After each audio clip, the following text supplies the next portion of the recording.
আসসালামু আলাইকুম, সবাইকে শুভেচ্ছা জানাচ্ছি। মাসুম মাহবুব দেখছেন ওপেন দ্য ইউটিউব চ্যানেল এবং মাসুম মাহবুব ফেসবুক পেজ। পৃথিবীর যে প্রান্ত থেকে যারা দেখছেন সবার জন্য শুভকামনা, ভালোবাসা। দর্শক, আজকের ভিডিওতে আমার দুটো পার্ট থাকবে। একটা থাকবে আন্তর্জাতিক খবর, পাশাপাশি থাকবে বাংলাদেশের মক্কা চুক্তি যোগ দেয়া নিয়ে ভারত এবং বাংলাদেশের মিডিয়া নেপথ্যে কি করছে, ভারতের ইশারায় বাংলাদেশের কোন কোন গণমাধ্যম নতুন মিশনে মাঠে নেমেছে, পাশাপাশি বাংলাদেশের একজন তরুণ প্রতিমন্ত্রী হুমায়ুন কবির, তাকে কিভাবে মন্ত্রী পরিষদ থেকে আউট করা যায় সেই বিষয়ে বাংলাদেশের তথাকথিত কিছু গণমাধ্যম কিভাবে মাঠে নামছে, কি কি ধরনের ষড়যন্ত্র করছে, সেই বিষয়গুলো আজকের আলোচনায় রাখবো। প্রথমেই আমি সংক্ষিপ্তভাবে আন্তর্জাতিক খবরগুলো দেব, তারপর চলে আসবো বাংলাদেশের মক্কা চুক্তিতে যোগ দেওয়ার বিষয়, আমার কাছে থাকা সর্বশেষ তথ্যগুলো। প্রথম যে খবরটি দিয়ে আমি শুরু করতে চাই, হঠাৎ করে রাশিয়ার মাটিতে মার্কিন এক ভয়ঙ্কর বিমান অবতরণ করলো। পুরো পৃথিবীর চোখ আটকে গেল, কি ঘটতে যাচ্ছে রাশিয়ায়। কিছু সূত্র দাবি করছে যে মার্কিন প্রেসিডেন্ট ডোনাল্ড ট্রাম্পের পক্ষ থেকে বিশেষ বার্তা নিয়ে সিআইএ প্রধান তিনি রাশিয়া সফরে গেছেন। বলা হচ্ছে যে রেড ক্লিফের সিআইএ প্রধান রাশিয়ার রাজধানী মস্কোতে তার বিশেষ বার্তা বহন করে এসছেন। রাশিয়ার রাজধানী র্যাডক্লিফের অঘোষিত সফরের বিষয়ে মন্তব্য করতে গিয়ে মস্কোতে এক সংবাদ সম্মেলনে ক্রেমলিনের মুখপাত্র দিমিত্রি পেসকভ সাংবাদিকদের বলেন, আমি শুধু এইটুকু বলতে পারি যে বিশেষ গোয়েন্দা সংস্থার মাধ্যমে যোগাযোগ হয়েছিল এবং মার্কিন বিমান বাহিনীর একটি C-17A গ্লোবমাস্টার 3 বিমান মঙ্গলবার লাতভিয়ার রাজধানী রিগা থেকে মস্কোর ভনুকোভো বিমানবন্দরে উড়ে আসে। বিমানটি দুদিন আগে যুক্তরাষ্ট্রের ম্যারিল্যান্ডের জয়েন্ট বেস অ্যান্ড্রুজের নিকটবর্তী ক্যাম্প স্প্রিং থেকে সেখানে পৌঁছেছিল। এটা হলো পেসকভের একটি বক্তব্য। সিআইএ প্রধান এবং রুশ প্রেসিডেন্ট ভ্লাদিমির পুতিনের মধ্যে সাক্ষাৎ হয়নি এবং নিরাপত্তা সংস্থাগুলোর মধ্যে আলোচিত বিষয়গুলোর বিশদ বিবরণ দিতে তিনি অস্বীকৃতি জানান। অর্থাৎ এখানে রাশিয়া একটা গোপনীয়তা রক্ষা করছে, কিন্তু কিছু তথ্য বলছে যে সিআইএ প্রধানের সাথে রাশিয়ার প্রেসিডেন্ট ভ্লাদিমির পুতিনের বৈঠক হয়েছে।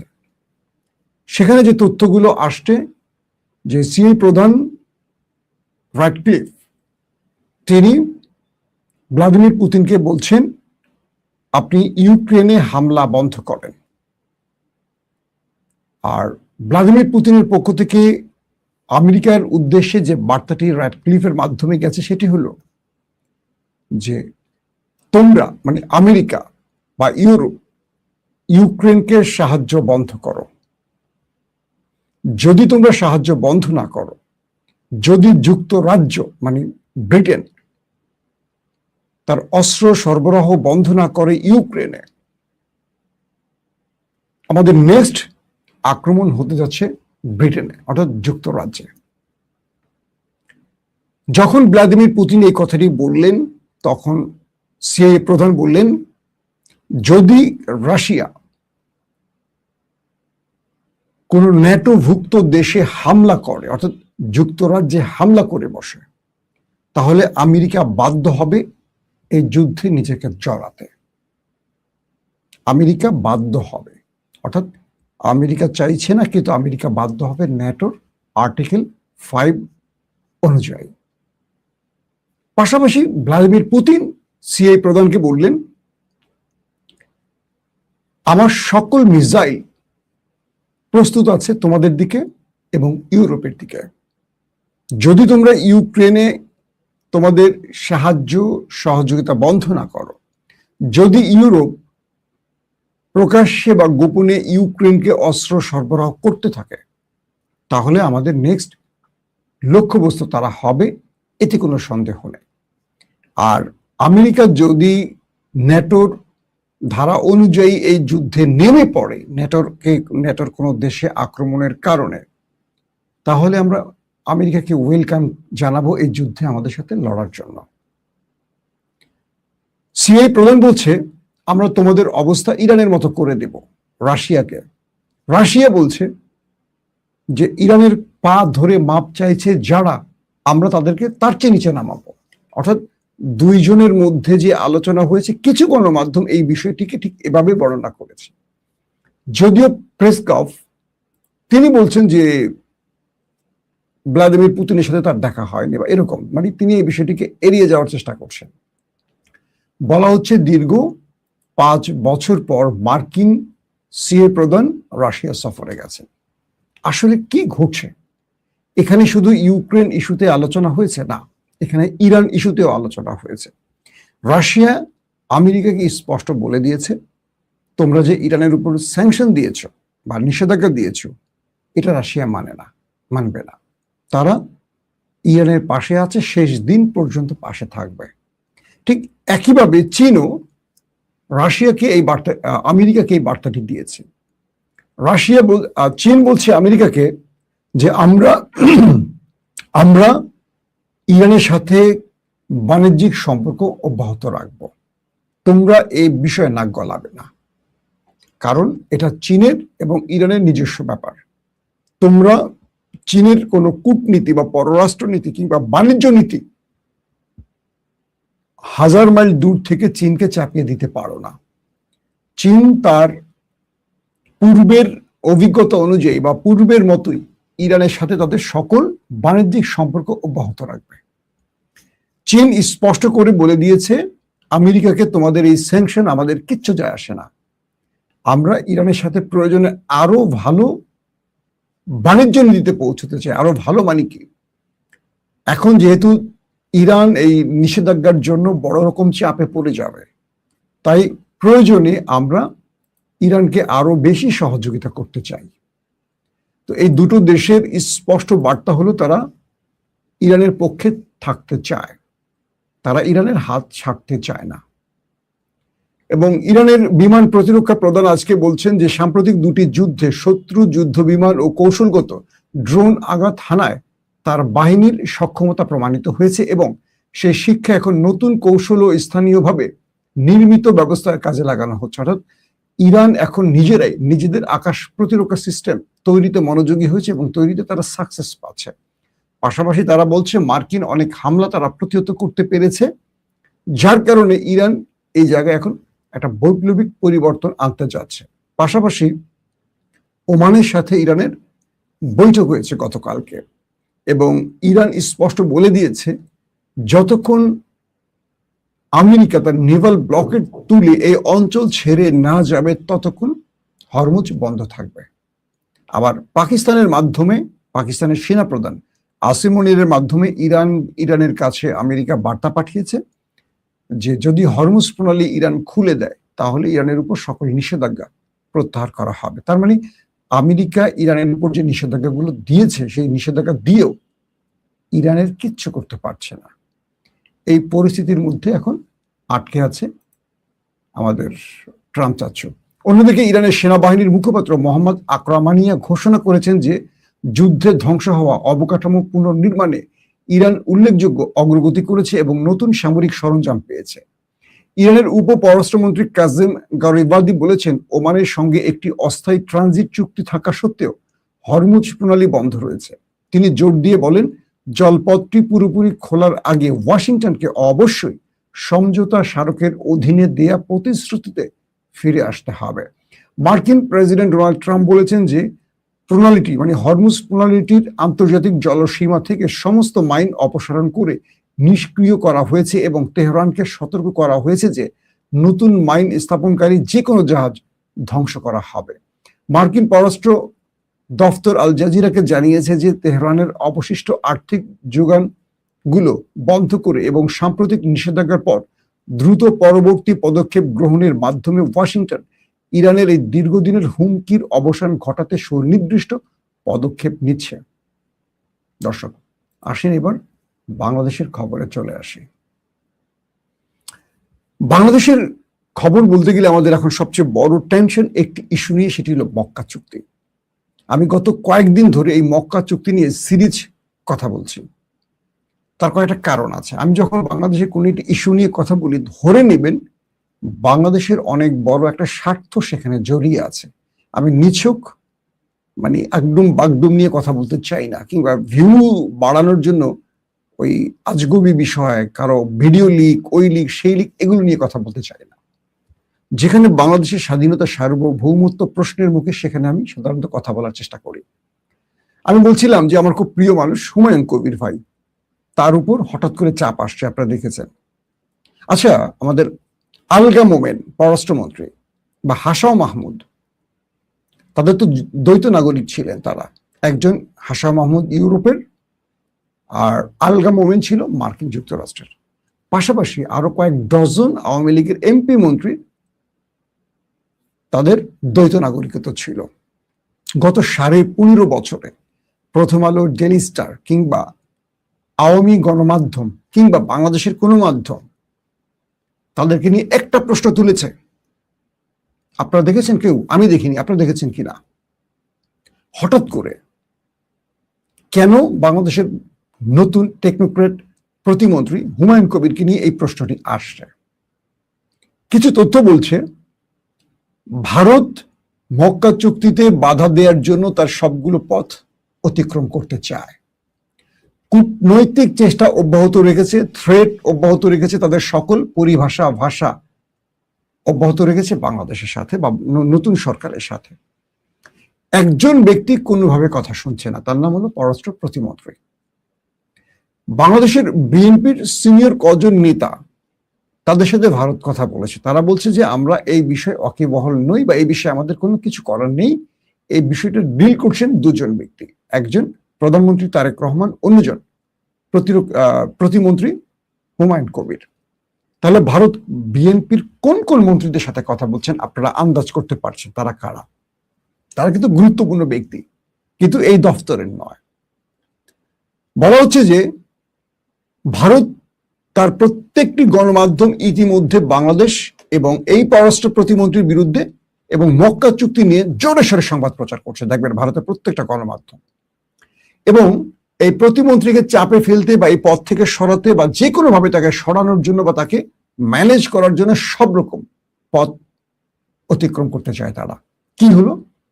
বলা হচ্ছে ভারতের একটা মানে পাওয়ারফুল পজিশন থেকে বাংলাদেশের ভারত নিয়ন্ত্রিত গণমাধ্যম, প্রথম আলো, ডেইলি স্টার সহ আরো যারা আছে বাংলাদেশের টেলিভিশন পত্রিকার মোটামুটি অধিকাংশ ভারত দ্বারা নিয়ন্ত্রিত, তাদেরকে বলা হলো যে কোনোভাবে এই প্রতিমন্ত্রীকে চাপে ফেলতে হবে। এবং আপনি দেখবেন যে যখন তিনি মক্কা চুক্তি ইস্যুতে পজিটিভ কথা বলছেন এবং তিনি বলছেন যে বাংলাদেশ মক্কা চুক্তিতে যেতে চাচ্ছে বা যেতে মানে মক্কা চুক্তিতে বাংলাদেশ মক্কা চুক্তিতে বাংলাদেশ যাবে, এই বিষয়ে বাংলাদেশ সরকার পজিটিভ বা তারা এই বিষয় নিয়ে ভাবছেন, তখনই লেগে গেল তার বিরুদ্ধে। 15.5 বছর আওয়ামী লীগের এত দ্বৈত নাগরিক যারা মন্ত্রী, প্রতিমন্ত্রী, এমপি হলেন, তাদেরকে নিয়ে একটি গণমাধ্যম কথা বললো না, হঠাৎ করে পরিকল্পিত হুমায়ুন কবিরকে নিয়ে কথা বলছে। এবং আমি দেখলাম যে আমাদের বিরোধী দলের জামাত শিবিরের অনেক ভাইরা বুঝে না বুঝে এগুলো ফেসবুকে লিখছেন। আমি জামাত শিবিরের ভাইদের বলবো, আপনারা আমার জানা মতে আপনারা দেশপ্রেমিক। বাংলাদেশের জিয়া পরিবারের পর আপনাদেরকে আমি দেশপ্রেমিক হিসেবে ভাবি, কারণ ভারত আপনাদেরকে টার্গেট করে। আমার কাছে দেশপ্রেমিকের সংজ্ঞাটা কেমন জানেন? ভারত যাদেরকে পছন্দ করে না আমি তাদেরকে দেশপ্রেমিক মনে করি। যেমন ভারত জিয়া পরিবারকে পছন্দ করে না, বিএনপির অনেক নেতাকে করে। তাই আমি জিয়া পরিবারকে ভালোবাসি, বিএনপি সব নেতাকে না। কিছু নেতাকে ভালোবাসি, কিছু নেতাকে আমি সন্দেহের চোখে দেখি। আমার একদম ডাইরেক্ট ওপিনিয়ন।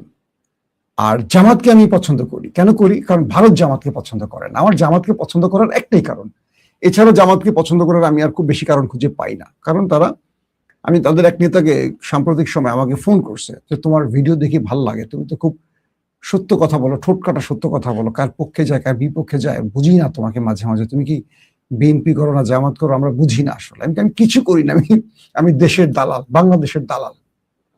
তো বললেন তিনি যে তোমার ভিডিও আমরা দেখি ভালো লাগে। একটা প্রকাশে বললেন যে মানে তার বক্তব্য অনুসারে যে আমরা তো এই সরকারকে সহযোগিতা করতে চাই, কিন্তু সবচেয়ে বড় কথা হলো সরকারের মধ্যে কিছু ব্যক্তি আছে যারা আমাদেরকে কোণঠাসা করতে চায়। আমি বললাম যে সব দলে এটা থাকবে। যাক, আমি যে বিষয়টা আসছি সেখান থেকে আবার এই বিষয়ে আসবো।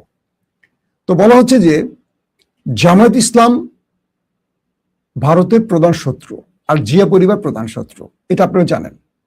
এটা নিয়ে নতুন আলোচনা করবো না, ধারাবাহিক আমি করছি। এখন হুমায়ুন কবিরকে টার্গেট করা হচ্ছে, কারণ বলা হচ্ছে এই হুমায়ুন কবির মক্কা চুক্তি ইস্যুতে তারেক রহমানকে ম্যানেজ করছেন। আসলে তারেক রহমানকে ম্যানেজ করছে না, তারেক রহমান এই চুক্তিতে আসতে চান বাংলাদেশের সার্বভৌমত্ব রক্ষাকে, এটা ব্যালেন্স করার জন্য। এই 54-55 বছর ধরে ভারতের ইশারায় বাংলাদেশ চলছে। তারেক রহমান চান না বাংলাদেশ ভারতের ইশারায় চলুক, বাংলাদেশ বাংলাদেশের সরকারের ইশারায় চলবে, জনগণের ইশারায় চলবে, এটা তারেক রহমান চান। এখন হুমায়ুন কবিরকে কিভাবে এই পথ থেকে সরানো যায়, তাকে চাপে ফেলা যায়, যে কারণে এই প্রথম আলো গং লেগে গেছে। এখন আপনারা নিজেরাই বলেন, আপনারা কি বাংলাদেশের পক্ষে নাকি ভারতের পক্ষে? তাহলে কালকে থেকে দেখছেন প্রত্যেকটা টেলিভিশন টক শোতে, ফেসবুকে, বিভিন্ন জায়গায় ফিফথ কলামের লোকেরা কিভাবে হুমায়ুন কবিরকে ধোয়া শুরু করেছে দেখেছেন আপনারা। ফিফথ কলাম তো বারবার বলছে, নতুন করে বলবো না। বিদেশি এজেন্টদের বাংলাদেশের চাকর বাকর গুলোকে আমরা ফিফথ কলাম বলি। ওদের এজেন্ট যারা বাংলাদেশে থাকে, তারা যারা এই ন্যারেটিভের পক্ষে কথা বলে, মানে মোসাদ এবং রয়ের পক্ষে, তারা হলো ফিফথ কলাম।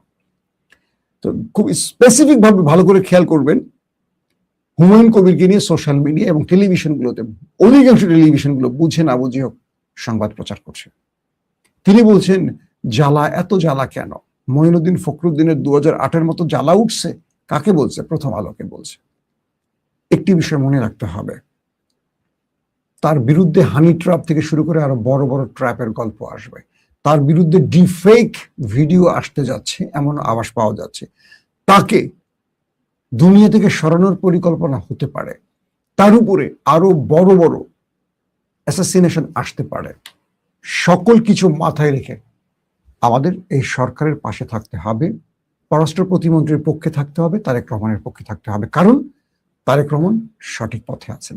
যদি দেখি তারেক রহমান এই মক্কা চুক্তি পক্ষে না দাঁড়ান বা এই মক্কা চুক্তিতে বাংলাদেশ না আসে, আমরা ধরে নিব তারেক রহমান ভারতের ভয়ে মাথা বিক্রি করে ফেলেছেন। কারণ এই মক্কা চুক্তি সব দিক থেকে বাংলাদেশের পক্ষের এবং বাংলাদেশের স্বার্থের।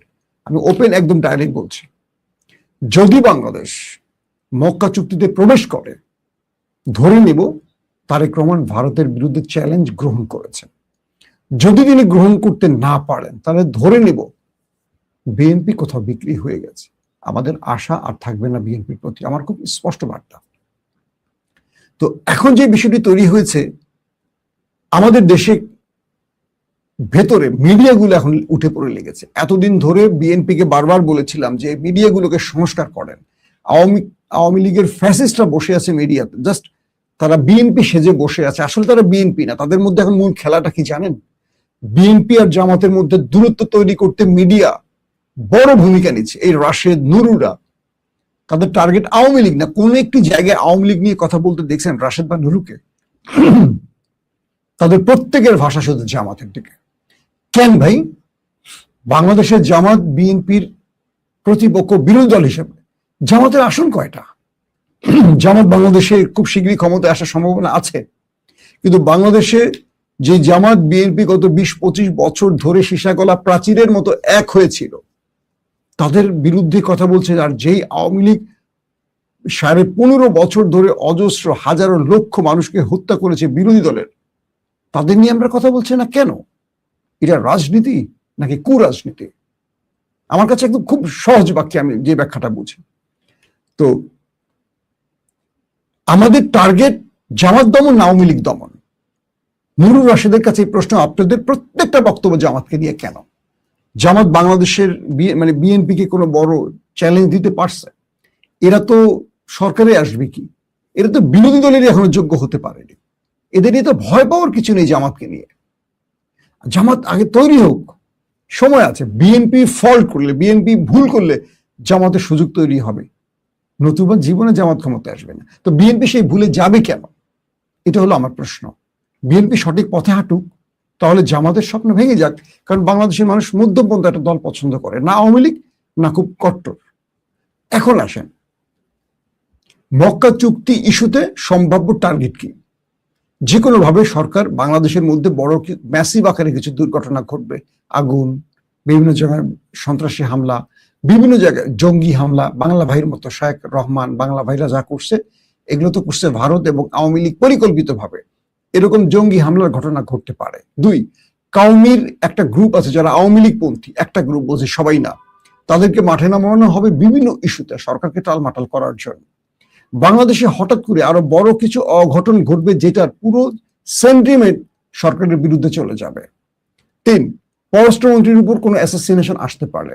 চার, তারেক রহমানকে বিএনপির ভেতর থেকেই কোনো বড় ষড়যন্ত্রে আটকানোর চেষ্টা করা হতে পারে। এরকম ধাপে ধাপে ধাপে অনেকগুলো ভারতের শেষ কার্ডগুলো ব্যবহার হবে বিএনপি সরকার বা তারেক রহমান বা হুমায়ুন কবিরের বিরুদ্ধে। বাংলাদেশের প্রত্যেকটা দেশপ্রেমিক সংগঠন দলকে তারেক রহমানের পাশে দাঁড়াতে হবে, তার সিদ্ধান্তকে বা তার বাংলাদেশ ফার্স্ট নীতির উপর সবাইকে অটল থাকতে হবে।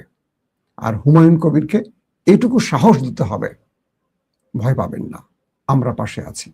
এইসব প্রথম আলোর ডেইলি স্টার, অখাদ্য কুখাদ্য ডাস্টবিনের টিস্যু পেপারগুলোকে আমরা মূল্যায়ন করি না। এই দেশের মানুষ প্রথম আলো যা বলে তার এগেনস্টে থাকে, মনে রাখবেন। প্রথম আলো যে সংবাদটি দেবে আপনারা তার উল্টে দাঁড়াবেন। প্রথম আলোর ভালো মানুষের সংবাদগুলোকে আপনারা বিশ্বাস করে আর দেশকে ধ্বংস করবেন না। যেই প্রথম আলো শেখ হাসিনার জন্মদিনে পুরো পেজ জুড়ে শুভ জন্মদিন প্রধানমন্ত্রী লিখতে পারে, সেই প্রথম আলোর উদ্দেশ্য কি আপনারা জানেন না? সেই প্রথম আলো এখন তার নাগরিকত্ব, দ্বৈত নাগরিকত্বের প্রশ্ন তুলছে। বাংলাদেশের সংবিধানে পার্লামেন্ট সদস্যদের নাগরিকত্ব নিয়ে প্রশ্ন আছে। কোন টেকনোক্রেট মন্ত্রী প্রতিমন্ত্রীর দ্বৈত নাগরিক ইস্যুতে সংবিধানের কাছে আমার জানা মতে এখনো বড় কোনো সিদ্ধান্ত নেই, মানে সংবিধান কিছু বলেন এই বিষয়ে। হয়তো সংবিধান বিশেষজ্ঞ আলোচনা করে একটা সিদ্ধান্ত নেবেন। আবারও বলছি, বাংলাদেশে কোনো সংসদ সদস্য নির্বাচনের ক্ষেত্রে নাগরিক বাংলাদেশের হতে হবে, দ্বৈত নাগরিক হতে পারবে না।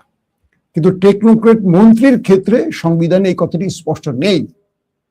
সো এটা আমাদের কি বলে, সংবিধান বিশেষজ্ঞরা হয়তো আলোচনা করে একটা পথ খুলবেন, কিন্তু এখনই তাকে বিতর্কিত বা তাকে চাপে ফেলার উদ্দেশ্য হলো যেন তিনি ভারতের এগেনস্টে না দাঁড়ান। আর সে ভারতের কাজটা এখন প্রথম আলো করছে। এরপরও আপনারা যদি প্রথম আলোর ফাঁদে পা দেন তাহলে বুঝবো বাংলাদেশের এই গর্ধব জাতি কখনো আর মুক্তি খুঁজে পাবে না। আল্লাহ হাফেজ।